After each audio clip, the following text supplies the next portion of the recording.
is a prison in North Korea that officially doesn't exist. It has no address, no public record, and no visitors. When someone crosses its gate, the outside world effectively disappears. Prisoners are rarely released, and most never survive long enough to see freedom. The camp is designed to erase life quietly, without witnesses or documentation. Yet against all odds, one man managed to escape. He was born inside the prison and grew up under its brutal rules, but somehow he walked out alive.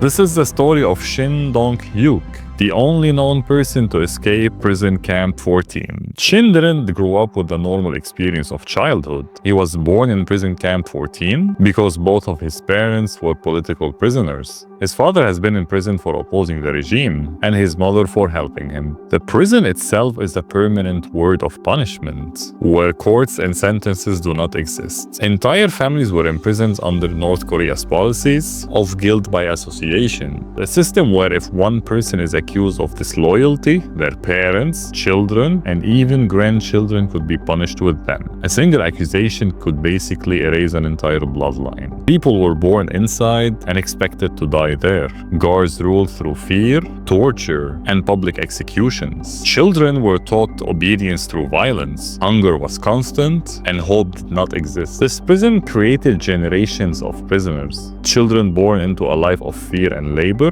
before they could even walk. And for Shin, freedom wasn't a memory. It was something he had never known. He basically didn't know anything about the outside world. His life consisted of guards, labor, and constant punishment. His school was a system of fear, where children were taught to obey before they thought, and survival often depended on reporting others. From a young age, Shin understood that life inside the camp depended on obedience and betrayal. If you stole food, you were beaten. If you spoke out of turn, you disappeared. Family did not guarantee safety, and life was a constant calculation of risk. As a child, Shin witnessed the ultimate lesson of survival. One night, he overheard his mother and brother planning to escape. Fearing the consequences of disobedience, Shin reported them. The punishment was swift and merciless. His brother was executed by gunfire, and his mother was hanged in front of the camp. Shin survived, and he carried that burden for the rest of his life. And from that moment on, the camp was not just a physical prison, it was a mental one. And everything around him reminded him. Survival meant becoming part of the system that destroyed innocence and family bonds. Camp 14 was a factory of suffering. Prisoners worked from dawn to nightfall, performing grueling labor in mines, fields, and construction sites. Any mistake or hesitation could result in severe beatings. And food was just a thin corn porridge, and most prisoners ate rats and frogs to survive.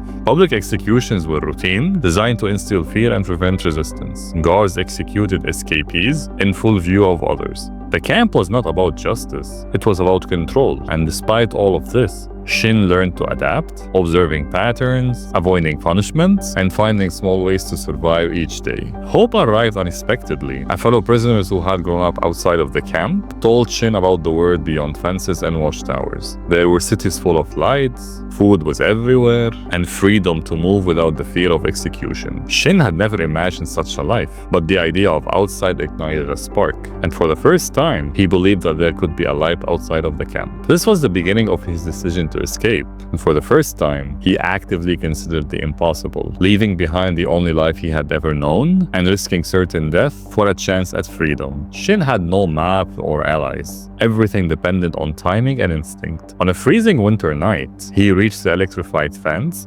Another prisoner tried to climb first, but he was electrocuted instantly. The momentary failure was terrifying, yet Shin saw a fleeting gap in the current. With his body burning from contact, he crawled through the fence, risking death with every movement. He ran through forests and darkness, navigating terrain he had never seen. Guards shouted, dogs barked, and searchlights swept the area. But with determination and instinct, Shin evaded capture. After escaping Camp 14, Shin did not step into freedom. He stepped into a larger prison. Now North Korea itself became the camp. He walked through forests and farmland without money or food, and no idea where he truly was. Villages was just as dangerous as open fields. Strangers were reported. He avoided people whenever possible, moving through the night and hillside paths. And hunger followed him constantly. Sometimes he survived on stealing corns, taken from farms before vanishing into the trees. His feet cracked and bled as he walked, But stopping was never an option. Being captured meant being sent back to a world worse than death. And when he finally reached the borders, there was no moment of relief. The river separating China from North Korea did not represent safety. It represented another gamble with life. Guards patrolled the area, and searchlights cut through darkness. He waited for hours, watching movements carefully, and remembering that one mistake could result in death. And time was everything. When the moment finally came, he slipped into the freezing water and swam across with determination. His body stiff from cold and exhaustion, but his mind kept pushing him forward. Reaching the other side did not bring rescue. Like we saw in the video of Kim Seol-wong, China did not offer refuge, and he knew that if he were caught, he would be forced back to North Korea, where torture and prison awaited. So once again, he disappeared. He moved quickly through unfamiliar cities, navigating a foreign language and a culture. He relied mostly on secret networks that helped defectors, passing through hidden routes and temporary shelters, always knowing that one mistake could undo everything. And eventually, after a long, exhausting journey, Shin reached South Korea, and the world he entered felt unreal. The streets were bright long after sunset, stores overflowed with food, and people walked freely without the fear of being watched. These might seem like basic needs for you, but for someone who had grown up inside of a prison camp, the openness was overwhelming. He had never made a choice before, never chosen where to walk or what to eat. Freedom was not immediately liberating.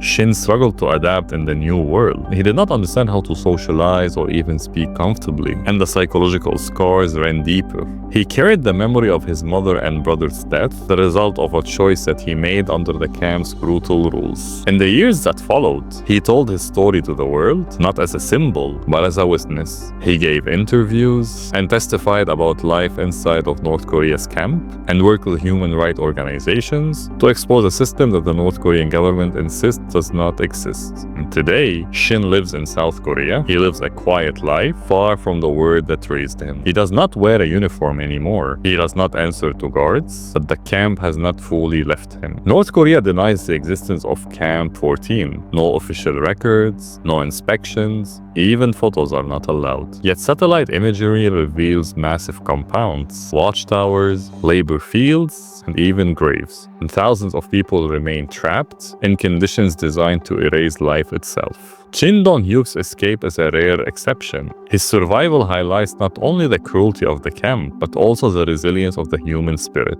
The prison continues to operate today, unseen by most of the world, a stark reminder of the consequences of total control. Shin did not simply escape a prison, he escaped a system designed to erase humanity itself, a place where freedom is a concept few can imagine. His story serves as a warning and as an inspiration, showing the length a human can endure and the price of survival. In North Korea, Camp 14 still exists, and it remains secret, lethal, and brutal. But the world now knows that even in the darkest systems, some people find a way to survive. This is the end of today's episode. I hope you enjoyed it. If you did, don't forget to like and subscribe. And if you have any more ideas for me to cover in the next episodes, leave it in the comments. Until next time.